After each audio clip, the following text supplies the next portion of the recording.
ஓம் ஸ்ரீ குருப்யோ நமக. நன்றாக குரு வாழ்க, குருவே துணை. பரபிரம்ம ருத்ரகாயத்ரி ஞானசரத்து நண்பர்களுக்கு வணக்கங்களும் வாழ்த்துக்களும்.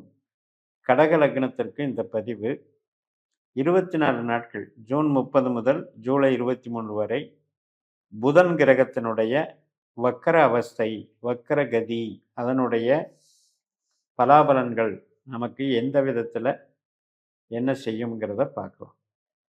இந்த வக்கரம் என்பது உண்மையிலேயே நமக்கு பார்வைக்கு நகர்வதாக தோன்றுவது தான், ஒரு மாய தோற்றம்னு எடுத்துக்கலாம். பட் இருந்த போதிலும் அந்த சாரங்கள் மாறத்தான் செய்கிறது. இப்போ குரு நட்சத்திரத்தில் புதன் போயிட்டுருக்கார், புனர்பூசம் 4ஆம் பாதத்தில் போயிட்டுருக்கார். அப்படியே ரிவர்ஸ் வர்றார். 23ஆம் தேதி வரும்போது புனர்பூசம் 1ஆம் பாதத்துக்கு வந்துட்டு மறுபடியும் 23லேருந்து 27 வரைக்கும் அப்படியே நேர்கதியில் மறுபடியும் புனர்பூசம் 1லேயே பயணிப்பார். இப்போ கடகத்துக்கு புதன் யார் அப்படின்னா, நல்ல சிந்தனையை கொடுப்பவர், நல்ல அறிவாற்றலை வளர்த்து விடுபவர், தகவல் தொடர்பு, டிசைனிங் மற்றும் எழுத்து வகையில், கலைகளில் அறிவை கொடுப்பவர். அநேகமாக இப்போ மாணவ பருவத்திலேயே நல்லா முத்து முத்தாக கையெழுத்து எழுதுறது மற்றும் நல்லா மனப்பாடம் செய்து ஒப்பிக்கிறது, இதெல்லாம் கவித்துவமாக பேசுறது, கவிதை எழுதுறது, கட்டுரை எழுதுறது, நல்ல படைப்புகளை உருவாக்கக்கூடிய திறமை கொடுப்பது புதன் தான். அதே மாதிரி தான் ஆன்மீக சிந்தனையிலையும் நமக்கு அந்த ஒரு இதிகாசங்களாகட்டும், நம்ம படிக்கக்கூடிய ஆன்மீக கருத்துக்களாகட்டும் நன்றாக உள்வாங்கி நமக்கு ஒரு தெய்வ கடாட்சத்தை தருவதும் புதன் தான். இப்படிப்பட்ட புதன் கடகத்திற்கு இப்போ தன்னுடைய நட்சத்திர ஆற்றலில் இருந்து பின்னோக்கி போவதனால அவர் கொஞ்சம் நெகட்டிவாக போகிறாரு, கெட்ட ஆற்றலாக இருக்கிறார் அப்படிங்கிறத புரிஞ்சுக்கணும். இந்த ஜூன் மாதம் 30ஆம் தேதியிலிருந்து ஜூலை 7ஆம் தேதி வரைக்கும் ஒரு பகுதியாக எடுத்துப்போம். இந்த காலகட்டத்தில் ரொம்ப கவனமாக இருங்க. ஏனென்றால் நம்பி ஏமாறக்கூடியதோ அல்லது நம்பி எதிர்பார்த்த விஷயம் தாமதமாகிறதோ நடக்கிறதுக்கு வாய்ப்பு இருக்குது.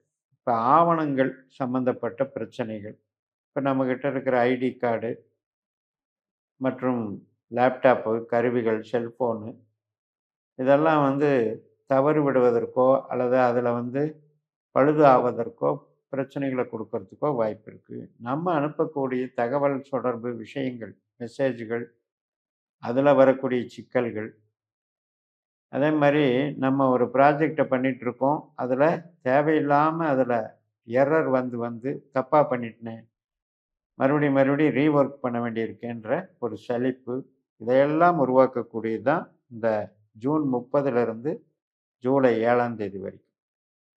அதற்கு பிறகு ஜூலை 7 முதல் ஜூலை 13 வரை அது பரவாயில்ல, ஆனாலும் கூட செலவுகள் அதிகம்.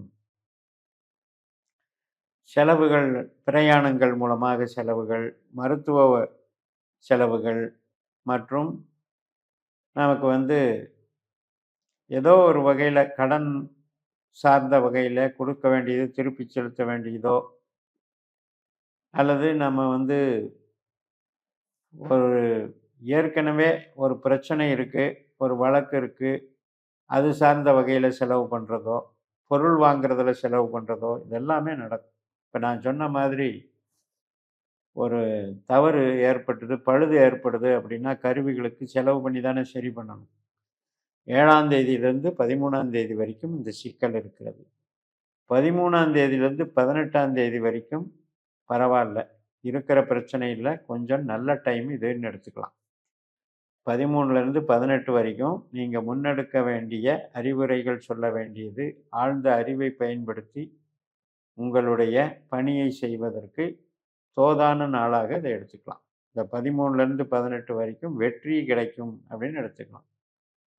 நாம் நினைத்ததையும் நாம் எந்த விதத்தில் லட்சியத்தை வச்சிருக்கிறோமோ அந்த லட்சியத்தை அடைவதற்கும் உண்டான தடைகள் எல்லாம் நீங்கும். இந்த தடைகள் நீங்கினாலே உங்களுக்கு ஒர்க் நேச்சர் ஃப்ரீயாக போயிட்டுருக்கும்.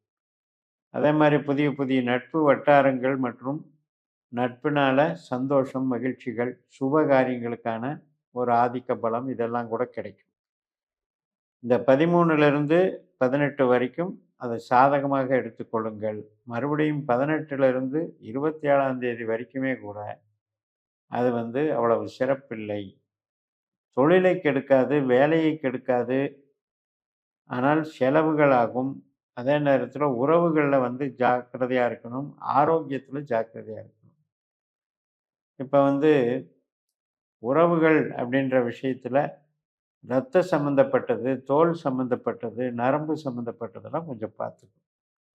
மெயினா நரம்பு பாதிப்புகள் இருப்பவர்களுக்கு தலைவலி வருவது, ஒற்றை தலைவலி, தலைவலி போன்ற பிரச்சனைகள் வருவது, இதற்கெல்லாம் கூட ஒரு காரணத்தை உண்டாக்குது. படிக்கக்கூடிய மாணவர்களுக்கு ஞாபக சக்தி குறைந்து விடுவது.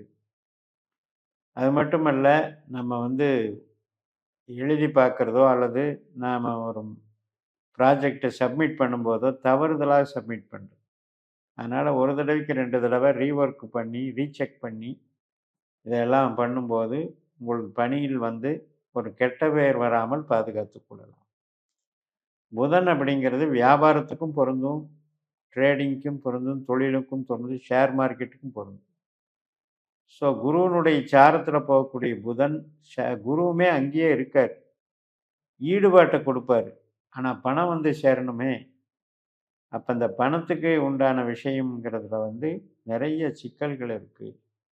ஆசை வைத்து மோசம் போகக்கூடாது. ஆர்வம் தூண்டுது. அதை செய்ய சொல்லி அதில் விரயமாக்குது அப்படின்றத மனசில் வச்சுக்கோங்க. மெயினாக நமக்கு செலவுகளையும் ஒரு தேவையில்லாத பிரயாணங்களையும் அல்லது புது விஷயங்களில் ஈடுபடுவதிலையும் தவிர்த்து கொண்டாலே இந்த புதன் ஒன்றும் பண்ணாது. மேக்சிமம் இந்த கடக லக்னத்தில் யாருக்கெல்லாம் புதனுடைய திசா புத்தி அந்தரம் சூட்சுமம் நடக்குதோ அவங்களுக்கு நான் சொல்கிற இந்த பலன்கள் எல்லாம் பொருந்தும். நல்லவர் தான் புதன். ஆனால் இப்போ அவர் நல்லா இல்லை. அவர் நெகட்டிவில் போயிட்டுருக்காரு. அதுவும் குரு சாரத்தில் போயிட்டுருக்காரு. குரு என்பது ஆன்மீகம், சொல்லி கொடுக்கறது, குழந்தைகள் மற்றும் நமக்கு அனைத்து விதமான நிதி நெருக்கடி இல்லாமல் பார்த்துக்கிறது. ஸோ அதில் இந்த வக்கரகதி நாட்களில் நமக்கு அவர் பலவீனப்படுகிறார். அதனால் புதிய முயற்சிகளில் ஈடுபடாமல் ரொட்டீன் ஒர்க்கை மட்டும் பார்த்துக்கிட்டு வாங்க.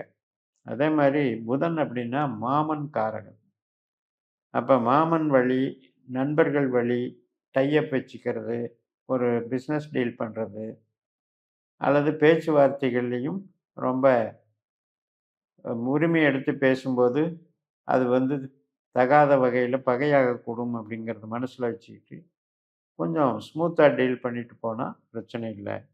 புதனை நீங்கள் வழிபடுவதற்கு திருவெண்காடு, மதுரை ஸ்தலங்கள் மிகவும் உகந்தது.